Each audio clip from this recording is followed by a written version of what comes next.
Hello everyone, स्वागत है आपका हमारे यूट्यूब चैनल मैथ पॉडकास्ट में। आज मैं आपके लिए लेके आया हूँ सीबीएसई की तरफ से कुछ अपडेट्स आ रखी हैं। वो अपडेट्स मैं आप लोगों को बताने के लिए इस चैनल पे आ रखा हूँ। तो एक बार आप नए हैं हमारे चैनल पे तो हमारे चैनल को सब्सक्राइब कर लीजिए, और अगर वीडियो आपको अच्छी लगे तो वीडियो को लाइक करके जरूर जाइएगा। आपको सीबीएसई की जितनी अपडेट्स हैं हमारे चैनल पर मिलती रहेगी। सबसे पहले मैं बात करता हूँ कन्फर्म अपडेट्स के बारे में। कन्फर्म अपडेट्स 2024-25 की, यानी जो सीबीएसई ने अपने पैटर्न में ला चुके हैं, या फिर वो लोग इसी साल से जिस चीज़ को फॉलो करने वाले हैं वो चीज़ मैं बताऊंगा। सबसे पहले उन लोगों ने सीबीएसई वालों ने यहाँ पे क्लास 11th और 12th के लिए एक अपडेट लेकर के आए हैं, जिसमें उन लोगों ने चेंज कर दिया है एग्ज़ाम का पैटर्न। कुछ क्वेश्चंस को लेकर के बच्चों के डाउट हो रहे थे कि सर एग्ज़ाम पैटर्न चेंज हो रहा है। पिछली बार भी थोड़ा सा देखा गया कि एग्ज़ाम पैटर्न को चेंज करा गया है, तो इस बार क्या है एग्ज़ाम पैटर्न में, तो चलिए देखते हैं। यहाँ पे कॉम्पिटेंसी बेस्ड क्वेश्चंस, ये जो कॉम्पिटेंसी बेस्ड क्वेश्चंस है आपके सामने, ये वो क्वेश्चन होते हैं जिसपे एक तरीके से आप इनको कह सकते हो कि बुक्स के क्वेश्चन नहीं होते, ये बच्चे को दिमाग लगा करके थोड़े से क्वेश्चन करने के लिए दिए जाते हैं, जिसमें कि आपको ये देखा जाता है कि बच्चे ने चैप्टर के बीच में से कितना पढ़ रखा है, बच्चे को इस चीज़ की नॉलेज कितनी है। तो इस तरीके के जो क्वेश्चन थे पहले आते थे, 40% क्वेश्चन इस तरीके के पहले आया करते थे एग्जाम्स में, यानी जो अभी तक एग्जाम्स होते थे उसमें 40% जो क्वेश्चन है वो इस तरीके के क्वेश्चन यहाँ पे आया करते थे। लेकिन इस बार सीबीएसई ने अपडेट लेकर के आई है, जिसमें इस बार से जो ये क्वेश्चन हैं ये आपके कितने रहने वाले हैं, 50%, यानी 50% जो आपके क्वेश्चन रहेंगे वो इस तरीके के क्वेश्चन आपके एग्जाम्स में पूछे जाने हैं। इसके बाद आगे देखते हैं दूसरा क्या सबसे बड़ा चेंज हुआ है। दूसरा चेंज हुआ है, जो आप देखते थे शॉर्ट और जो लॉन्ग क्वेश्चन आंसर आपके पेपर में आते थे इस तरीके के, उनमें बहुत बड़ा बदलाव करा गया।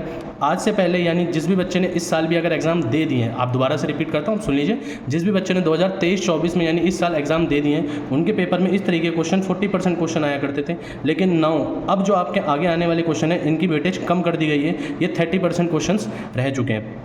अभी बच्चों को इन सब चीज़ों में अपडेट्स में से समझ में नहीं आएगा, तो सीबीएसई ने वैसे अपनी तरफ से गाइडलाइंस जारी करके ये बात बोली है कि वो आपके लिए सैम्पल पेपर भी लॉन्च करेंगी, जिससे आपको समझ में आ जाए कि किस तरीके के क्वेश्चंस पेपर में आने वाले हैं आने वाले समय में। ठीक है, तो सीबीएसई आपके लिए बहुत अच्छा एक तरीके से पैटर्न लेकर के आ रही है, जिसका वो आपको एग्जाम्पल दे करके समझाएगी सैम्पल पेपर से, तो आपको इसके लिए तैयार रहना है। ठीक है, अगली अपडेट पढ़ते हैं, जो यहाँ पर मैंने ऊपर भी लिख रखा है, आप इसको देख सकते हैं, नॉट कन्फर्म। ये अपडेट अभी कन्फर्म नहीं है, क्योंकि ऐसा सीबीएसई करने की सोच रही है, लेकिन अभी तक ऐसा सीबीएसई ने करने का कोई सर्कुलर या फिर किसी भी चीज़ की कोई जारी नहीं कर रखी है। देखिए सबसे पहला क्या है, सबसे पहला मैं आपको दिखा दूं तो यह है open book exam. Open book exam बहुत तरीके के होते हैं। ओपन बुक एग्जाम, बच्चों का डाउट है कि होता क्या है। ओपन बुक एग्जाम होता है like exam you carry any book for your support to write an answer, यानी कि आप एग्जाम में बैठे हैं और वहाँ पे आप किसी भी तरीके से अपनी कोई भी किताब को अपने पास रख सकते हैं। 1 या 2 किताब आपको रखने की परमिशन होती है, जिसमें से आप देख करके अपने पेपर को करेंगे। लेकिन ऐसा नहीं है, आप इतनी आसानी से इस चीज़ को मत समझिए, तो आपको लग रहा हो कि हम आराम से बुक खोल करके एग्जाम को कर लेंगे, ऐसा नहीं होता। उस टाइम पे जो क्वेश्चन पेपर बनता है वो क्वेश्चन पेपर भी थोड़ा बहुत अलग होता है। उसमें जो क्वेश्चंस होते हैं वो चैप्टर के डीप बीच में से पूछे जाते हैं, जिसमें बच्चे को बुक में से एज इट इज आंसर नहीं मिलता। वहाँ पे बच्चे को बहुत मेहनत करनी पड़ती है उन क्वेश्चंस को ढूंढने के लिए। ठीक है, तो ये होता है ओपन बुक एग्जाम। ये सीबीएसई सोच रही है कि ऐसा करना है। और जो सेकंड तरीका है, यहाँ पे सेकंड चीज़ जो सीबीएसई के बोर्ड से पता चल रही है वो है board exam twice a year. ये सोच रहे हैं बोर्ड एग्ज़ाम को एक साल में जो बोर्ड एग्ज़ाम एक बार होता है उसे 2 बार लेने की। ठीक है, अब बच्चों को ये लग रहा होगा 2 बार एग्ज़ाम दें या 1 बार दें, इसमें चॉइस है आपके पास। वंस और ट्वाइस एग्ज़ाम में आपके पास चॉइस है, आप साल में 1 पेपर भी दे सकते हो, 2 पेपर भी दे सकते हो। डिफरेंस क्या होगा, डिफरेंस ये होगा इसके अंदर, आपके जो 2 पेपर्स होंगे, एक तो जिस टाइम होते हैं फरवरी मार्च में एक वो होंगे, एक नवंबर दिसंबर में होंगे। लेकिन आपका इसमें बच्चों का डाउट है कि 2 बार पेपर से बढ़िया तो हम 1 ही बार पेपर दें, हमारे ऊपर से बर्डन कम होगा।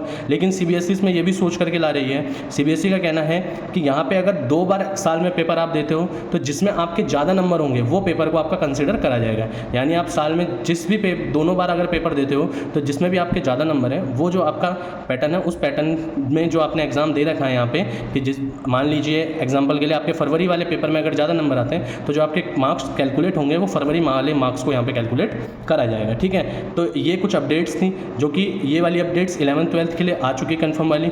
हो सके तो ये जो अपडेट है ये कुछ समय में 9th और 10th के लिए भी यहाँ पे लागू होने वाली है। लेकिन जो इधर वाली अपडेट्स हैं कन्फर्म नहीं है, ऐसा सीबीएसई केवल सोच रही है कि ऐसा करने के लिए। तो ये आज की अपडेट्स थी। अगर आपको सीबीएसई की और अपडेट्स आनी है तो हमारे यूट्यूब चैनल को सब्सक्राइब कर लीजिए। आने वाले समय में आपको सारी अपडेट्स टाइम टू टाइम इस यूट्यूब चैनल पर बताई जाएंगी। अगर वीडियो अच्छी लगी हो, अपडेट अच्छी लगी हो, तो वीडियो को लाइक ज़रूर कीजिए, हमारे चैनल को सब्सक्राइब कर लीजिए, और आगे इसी तरीके की वीडियोज़ आपको मिलती रहें इसके लिए आप बेल आइकन दबा दीजिए।